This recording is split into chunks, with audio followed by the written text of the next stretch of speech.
So in this lecture, we're going to take a step back and really start to kind of consider what we've seen in terms of algorithms that do comparisons of tests between two conditions. And so to start, let's just start with a simulated data set. So this is, without going into detail of how this code works too much, this is a simulated data set, or it's our code that's going to simulate a data set that's going to give us 20 columns. So those are going to be like 20 samples and 3,000 rows. So those are going to be like 3,000 genes or 3,000 microbes.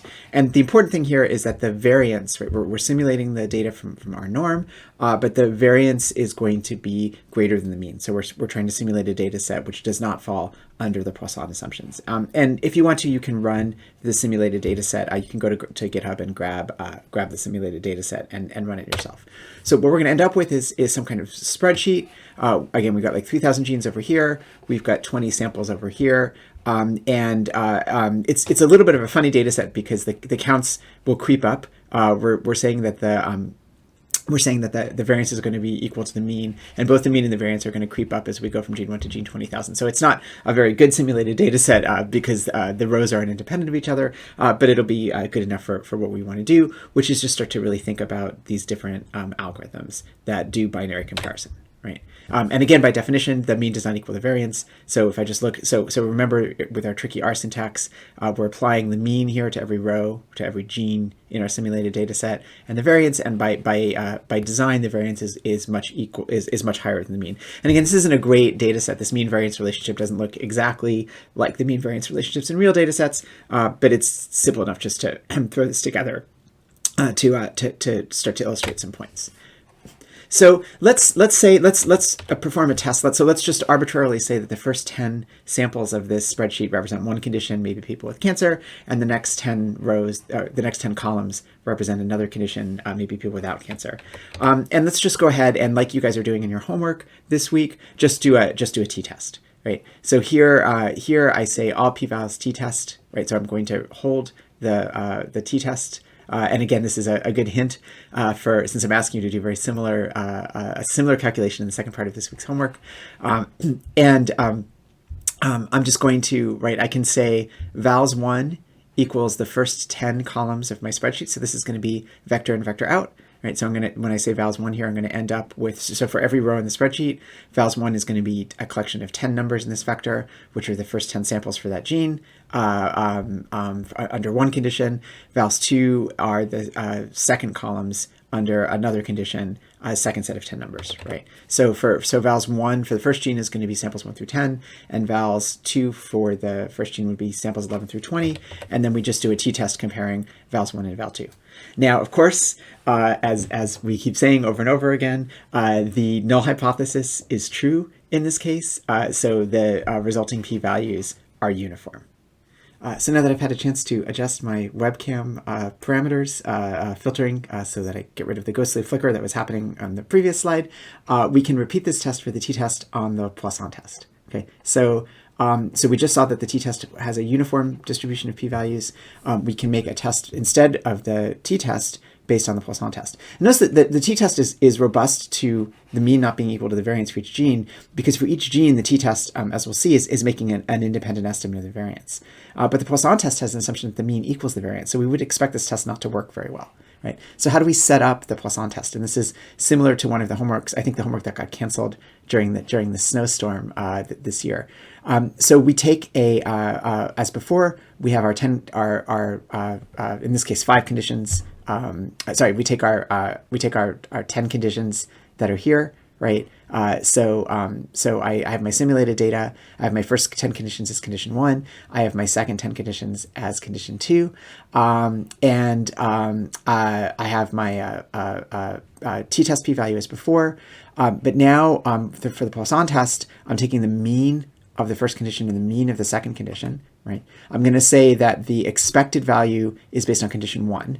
Right, so the expected value is based on condition 1, and the Poisson test says, could I see as many reads as I saw on average for condition 2, given the background condition of condition 1, right? And we get a two-sided p-value from the Poisson test, right? So again, we can think of this as like for this gene, the expected background from the first 10 samples is the mean of these 10 samples. Right. And here, I'm not having, because my simulated data has basically very close to an equal number of sequences per sample, I don't have to worry about normalization. So here in my simulated data set, I'm just taking the mean of these 10 samples here, and I'm comparing it to the mean of the 10 samples that are here. Right. And so my background rate under the Poisson distribution is these 10 samples here. And I'm saying, what's the probability that I could see an average in the 10 samples here based on Poisson distribution if the background distribution is from these 10 samples, right? So I get my background distribution from one set of samples, and then say, what's the probability that I would see the number of sequences that I saw in the second set of samples from the Poisson distribution. Now, this is a test where the mean, where we think that the mean equals the variance, and so we think this is a test that isn't going to work very well. And what we see is that this test, in fact, does not work at all. Right, that we fail to control for our p-values are essentially meaningless because we reject the null hypothesis in essentially every gene, even though in fact the null hypothesis was true. And this is again because the Poisson test assumes that the mean equals the variance, and we made our simulated data set so that wasn't true. So the Poisson distribution seems to be not doing a very good job on our data set. We know that the negative binomial distribution allows us to estimate the variance as being separate from the mean. So let's consider a test based on the negative binomial distribution. And this is, in fact, a drastic simplification of an approach taken by DeepSeek. So as before, we have our first 10 columns being one condition, our second 10 columns being a second condition. But now we just calculate R and P for the negative binomial distribution given, right? So we've seen in our lectures on the negative binomial distribution that one of the strengths of the negative binomial distribution is that if you know the mean and the variance for a particular condition, you can calculate R and P. Right, so these are the equations. So remember that P is the probability of a failure, and R is the length of the tournament before you get thrown out. And we can state R and P in terms of the mean and the variance, which is what we're doing here. So what we do for our negative binomial distribution is we take R and P from one condition, right? So we use samples 1 through 10 to get R and P, the mean and the variance of samples of samples. Of the samples in the first condition. So we use the samples in the first condition to get R and P. And then we're going to use that as the background for a negative binomial test to look for samples 11 through 20. Right, so in the Poisson distribution, we only have to get the means because the variance is known if you know the means.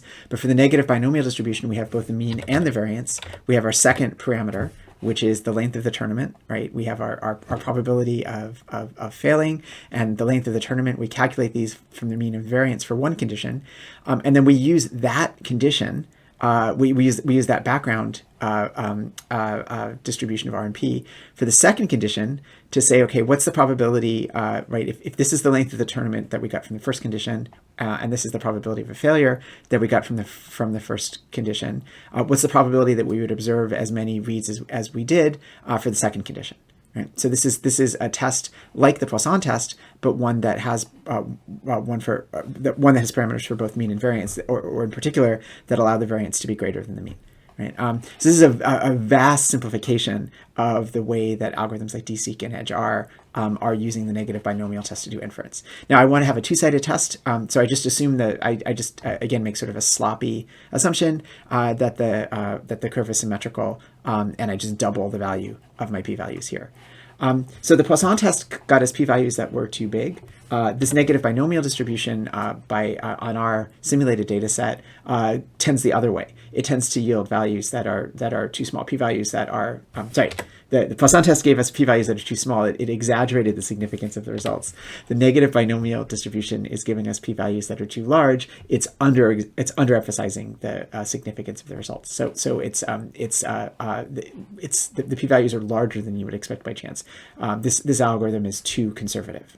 So finally, as a last test, so we have our p-values from the negative binomial test, we have our p-values from the t-test, we have our p-values from the Poisson test. The Poisson test is too anti-conservative. The negative binomial test is too conservative. The t-test looks to be about right. So it looks like, at least from these three on our simulated data sets, comparing these 3 different inference tests, right, allowing each gene to estimate its own variance seems to be a better technique than trying to have one relationship between mean and variance like the negative binomial test does, or just having the mean be equal to the variance the way the Poisson test does. Finally, we can use DSeq itself just with its default parameters. And remember that the DSeq is trying to fit a mean variance relationship using some kind of curve fitting technique that, like we described in the previous lecture. And DSeq, in this case on our simulated data sets, gets reasonably close. Maybe it's slightly too conservative compared to the t-test. And how DSeq is going to perform is, of course, going to depend exactly on the shape of that mean variance relationship. But DSeq was able to handle our simulated mean variance relationship reasonably well. But what I want to point out, right, is that in some ways, just thinking about whether tests are too conservative or not conservative enough is in some ways missing the point, because if you just regress the p-values against one another, right? So here we have the negative binomial p-values versus the